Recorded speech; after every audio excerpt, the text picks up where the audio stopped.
Good morning, everyone. I'm here at the Malvern Hill Battlefield, and today I want to talk a little bit about the battle, but more so I want to talk about the interesting topic of battlefield burials, which Malvern Hill is one of those few locations where we have some sort of idea of, at least some evidence of these sorts of burials occurring. Now, the Battle of Malvern Hill is one that is well known if you know the 7 Days campaigns, because this is the final climactic battle of the 7 Days battles. What would happen is that the Confederate troops would be advancing off towards our right over here. They would be coming from the north, heading towards the south. And in an attempt to try to dislodge the Federal position off towards our left right now, towards the south, they would attempt to try to counterfire the Union batteries over there, though this didn't work out so well. So instead, Lee and his commanders would opt to try to assault those positions with infantry. However, this didn't turn out quite so well, and as you can see with this battlefield, let the camera up a little bit higher to give you an idea of a sense of scale here. There are a number of small little dips and ravines, but the tops of these crests here are actually about the same height as the Union batteries over towards the opposite side of this entire large field. So for roughly half a mile, the Confederates would be charging directly into Union batteries and having to face a considerable amount of general shell fire as well as canister shot. This would eventually result in this battle having an extremely high number of casualties due to just artillery alone, which is quite a rare thing in the American Civil War. Artillery, especially the field artillery that was commonly used, wasn't really responsible for a lot of casualties. It was usually about 1 out of every 10 casualties was caused by artillery, whereas a lot more would have been caused by just general injuries from infantry combat, like bayonets, melee balls hitting limbs and everything else of that nature, which meant that a number of the men would call this entire thing just pure madness, as this little information board below has demonstrated here. Now, during the lulls in these entire assaults, what would eventually happen is that the Confederate troops would fall back and they would head in towards woods similar to this, or down into the lower gullies and lower ravines where they would have at least some respite from the fighting. And as we make our way across this historic road, double checking to make sure there's no one around here trying to drive down here at like 50, 60 miles per hour, because you never know.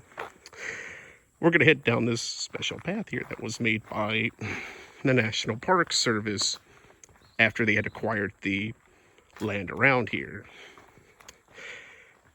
The National Park Service, long after the war in the 1930s, would acquire and purchase all of the land around here and make it a part of the Richmond National Battlefield Park system. Specifically, this would become the Malvern Hill Division. And as they went around and made these paths, and of course, in general, just spruced up the place to try to present it as what it would have looked similar to during the war, and they ended up finding a number of little interesting nuggets in these woods. And as we make our way around this little bend, we should be seeing one of those little things that they had discovered during their entire investigations around this location. Right here. Here we see at the very least, 2 depressions in the ground that just appear for no real given reason. Now, they suspect, and of course the info sign they have over here suspects that these are actually battlefield burials, where during the lull in the fighting, where you would have men who would be wounded or who would be killed, the men would come back over here and then they would try to hastily bury their dead comrades as quickly as possible. And then shortly after the battle, they might exhume them again if they can, or in some cases, they would be left there for years and years and years. And then after the war, they would eventually come along and then exhume the remains and then bring them to a proper place to bury them. If those who were buried here were extremely unlucky, they might still be buried here to this day. Or they might end up being just discovered by pure chance by someone just going through the woods. That is something that was a little bit more common over at Cold Harbor and the Gainesville battlefields because of just the sheer number of dead that were just not buried whatsoever. But that entire topic is something that's to this day quite a grim one to talk about. But it's one that was commonplace around the woods and hollows here in central Virginia. And as we see here, we have the little info board, which the National Park Service has provided to talk a little bit about this entire topic in of itself. So I'll go ahead and read it for you guys. Battlefield burials.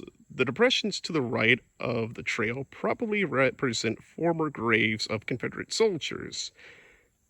The dead of both armies received hasty battlefield burials. Most were disinterred after the war, with the Union dead going to Glendale National Cemetery, which is just to the north of this location, about a mile away, nearby Willis Church Willis Church Road, up just further up the road, nearby Willis Methodist Church. That's what I meant. Sorry about the bungling. Anyways. And the Confederate dead probably being removed to Richmond. Now, that would be more likely the case up towards Hollywood Cemetery, where a large number of these exhumations around the area was actually done, and many of them would be brought up to Hollywood Cemetery, where they had a little bit of additional room. This wasn't really the case with Oakwood Cemetery or any of the other cemeteries in Richmond at the time. These woods are historic. They and the small stream that you crossed offered welcome shelter to the Confederate soldiers. Several brigades, mostly under the command of General John B. Magruder, advanced up the slope and subsequently fell back to these woods while Union artillerists threw shells into the treetops. Now, further down from here, there is actually a small creek bed that was used by the Confederate troops for water during this entire combat, and inevitably they would have used this to try to help those that were wounded, to try to at least provide them something so that they weren't suffering as much. But as you can tell, many of them would eventually pass on either way, and they might end up being buried in these woods. But this is the reason why there's such an effort to preserve these battlefields. These areas are hallowed ground. Men came here, they fought, they died, and many of them were buried on the property here and across much of central Virginia. So, the next time you come to a national park, especially any of the national battlefield parks, always keep in mind that this is hallowed ground. Men came here and they fought and died and were buried here.